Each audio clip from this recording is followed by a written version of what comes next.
On this week's Most Craved, Melisandre's Instagram filter. The X-Men Apocalypse is coming and maybe bringing Wolverine as well. Disney's got more movies. That was good, John. Thank you. That was good. Thank you. Thank you.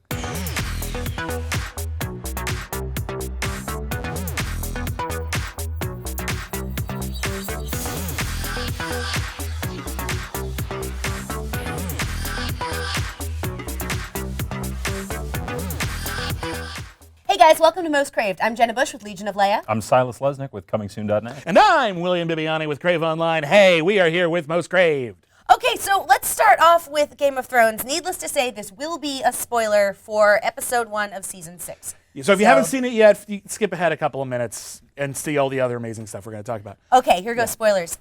So Melisandre is an old lady with old lady boobs. You know, I saw the ending, and there was that moment she takes off the necklace, and she's now a different actress. She's an older woman. Right. And I feel like there's two reactions to this.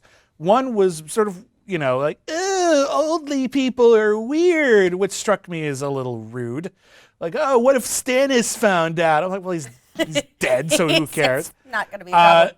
And secondly, my thing is this. I thought it was actually kind of a beautiful moment because here's a woman who has decided to just throw off all of the facade that she has been putting together in order to do something she believes in, because it's clear she doesn't believe in it anymore. You know, she's taking off her makeup because she doesn't care about who looks at her. At least I hope that's what's going on, and it's not to just put it back on again and go back to everything. Because if the entire point is, look, she's old, it's kind of a lame cliffhanger. Well, no, I mean, I think there's what we got from that is proof that the Red God can do the things. I mean, we kind of figured that out from the Smoke Baby, but still, well, that's what it was, Smoke Baby. No, it's just Smoke Baby. Smoke Baby. It's fun. But Does it grow up to be the smoke monster on Lost? I think so. That would make more sense than what they actually explained on Lost. Right. I may have tweeted that. I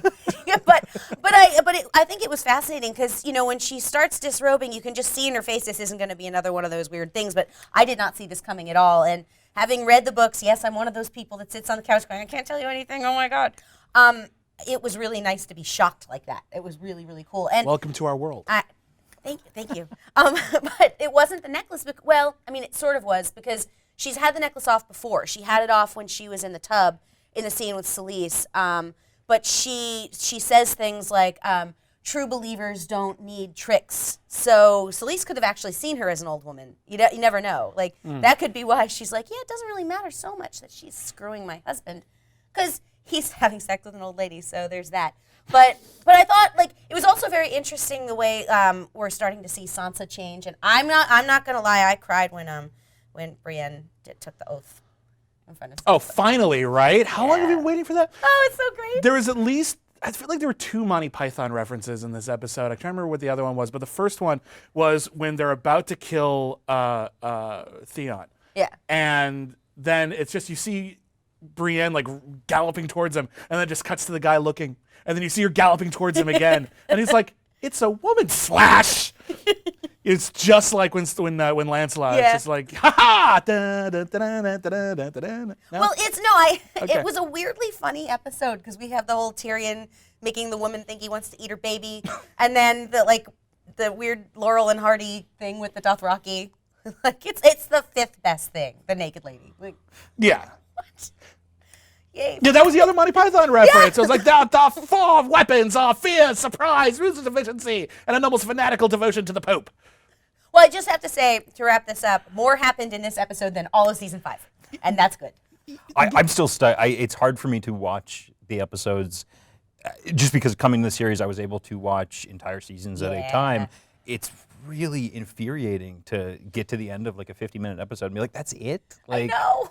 Yeah, it's odd when you watch it episodically just how slow Game of Thrones can really be. This was really kind of the most eventful season premiere in a while. My problem with that is like it's hard to know. Like last season, we had almost the entire season with Tyrion just traveling. Yeah, and Tyrion traveling could take a scene, or it could take an entire year. And knowing that is true of every character and everything they're going through, I have a hard time with that pacing week to week. Yeah, no, I totally get that. And it'll be interesting to see what happens with Jon Snow because I thought it, whatever. He's fine. And Sir Davos is like, yeah, I'd like mutton. Yeah. He gives 0 fucks. It's great. He's none of the. Okay, good. I'm glad we're using just all the fuck words today. You know, I never do on here, so That's good. No, you're entitled. It's great. All right. It's fantastic. Fantastic. So Game of Thrones, are we feeling good about this season? Because this is the one where the safety is off. We don't know anything. Yeah, it's really cool. We're excited. We're excited. I'm fairly I like Game of Thrones. I can sort of take it or leave it, and I've felt that way the entire series. I watched it with a stuffed dragon, my Targaryen ring, and my Game of Thrones pillow. I like it. I watched it on HBO now because I canceled my cable subscription because Time Warner was mean to me. So anyway, let's move on. Well, you don't need Time Warner to see X-Men Apocalypse coming to Oh, theaters. that was good. Thank you. And we saw this new trailer, which looks like it has Wolverine in it. I'm saying that might not be Wolverine. Yeah. Why do you say that? I say that because we've been hearing reports. It sounds like X-23 is going to be in the Wolverine solo movie. If they're introducing X-23 and they're going to call her X-23, she's the 23rd clone of Logan. Yep. It would make sense to introduce 22 other clones. I love that you're operating on the philosophy that any of the X-Men movies are going to follow the comic book continuity in any way. They've changed everything at every I'm opportunity. just saying, like, they literally, find. if you have a character named X-23 and her name means that she's the 23rd Weapon X clone, like, you do need some explanation for that. And I kind of like the idea if what Wolverine leads into is the sort of like meta-narrative idea of Hugh Jackman hunting down or coming into conflict with what is essentially a bunch of different ways you could reboot him. Yeah. Yeah. I think that's kind of awesome. No, I'm excited for X-23. I mean, it totally could be that. It could be. And Bryan Singer sort of made comments about it, which kind of implied that it might not be Wolverine. So I'm hesitant because it feels like there have been a lot of twists lately that ended up not being twists. Like we were anticipating and we were cultivating this enthusiasm for the ideas of, who could Kylo Ren be? Turns out he's Kylo Ren. Who could Benedict Cumberbatch be in Star Trek Into Darkness? Turns out he's Khan. We knew these. These were kind of obvious. okay. Like, there is something that's fun about that speculation period and about going through all those different, like, seeing the movie in your head 1,000 times before you ever see it and then winding up with something completely different than you ever imagined. It just seems like a lot of times that leads to disappointment as opposed to actual increased appreciation. Well, all right, Khan, I was. But I wasn't disappointed at all about Kylo Ren. I'm like, I guessed right. Yay. Like, I don't know. I guess I just feel like I value the actual thing we get more than the period in which I think it's going to be amazing and then I find out. Like, I just feel like that's this really temporary, naive, childlike mentality that doesn't actually 12. bear I'm fine out. with I don't think I think I've even said on the show before. One of my favorite quotes is from a Star Trek episode where Spock says, "You may find that having a thing is not so pleasing as wanting a thing. It is not logical, but it's often true." And So you're saying I'm more logical than you. yeah, sure. I understand the idea. I don't know. It feels like we focus on that so much that sometimes we overlook. Well, actual but evidence. it's fun. you're the fan of whatever it is you're a fan of all the time, Yeah. and you're only going to be watching that movie for 2 hours of your life for the first time. Yeah, well, we got Sure. like a whole year and a half lead up of talking about Star Wars and how exciting it was, and I wasn't disappointed. I guess my point is that yes, you only get that period. You get a long period of build up to something.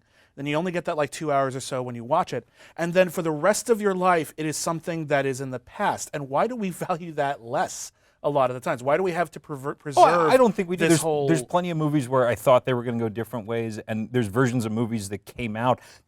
I was super excited for Tim Burton's Planet of the Apes because I thought there was going to be this big twist, and like, we were dumb. and in my We all head, were. it's still like, oh, that's a better movie than I imagined, and I'm glad I did.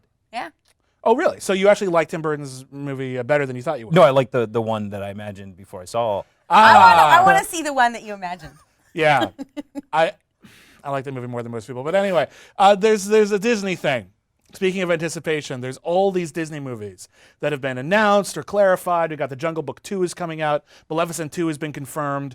Dumbo, we knew about that, but Disney's know, doubling down on it. Don't do live action. Dumbo. I'm really excited. I think that Jungle Book was fantastic. I even like Maleficent. I do I too. think it has some problems, but I like that Disney is sort of hitting on all cylinders right now. And Yeah. you have Zootopia has outgrossed Batman v Superman. That was sort of Disney's throwaway. Like, I guess we'll put it out and see how it does. And it's one of the biggest movies of the year. Jungle Book is performing great. All of these movies do really well, and they have some level of quality to them. Except the Alice movies. I haven't seen the second one. I'm seeing it this week. I think that is, speaking of lesser Tim Burton movies. Yeah. It's not my favorite. No, fair enough. I think they're kind of hit or miss. I loved Cinderella. I thought it did wonderful things. I thought Jungle Book was really, really good. This doesn't have the level of consistency of like this sort of franchise building that they're doing. Some of them are going to be great. No, but I admire the innovation. Is my point. Right. The only one I'm concerned about is live action Dumbo because elephants and. Here's how you do a live action Dumbo. No, I don't want them to take elephants and make them do things. They'll do CGI elephants. That's fine. No. All you got to do is you take the elephant and you put it in a war-torn country and you have like Dennis Leary have to deliver the elephant to. So it's like an Operation Dumbo Drop prequel. Oh God. Yeah. Basically, Dumbo is. Why do you think they called it Operation Dumbo Drop? That's actually Dumbo. I actually, we've done it. I have thought because the first one came out in like late 1940.